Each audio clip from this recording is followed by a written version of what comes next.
Hey, what's up? This is Ricardo at Parts People, and in this video, we'll outline the steps for completing a part replacement on your Dell PC. Visit our website and use this coupon for a 5% off discount.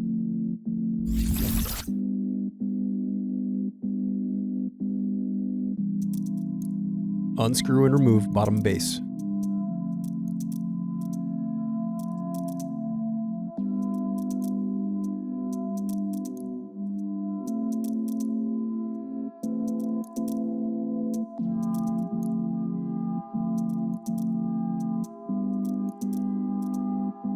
Now unscrew and disconnect battery.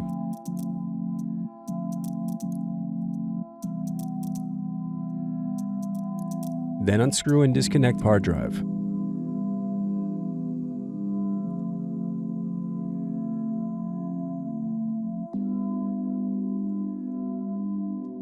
Thanks for watching. Don't forget to like and subscribe if you enjoyed this video. And if you need more, check out this playlist to watch other tutorials for your laptop. You can also click here to find parts for your laptop at partspeople.com.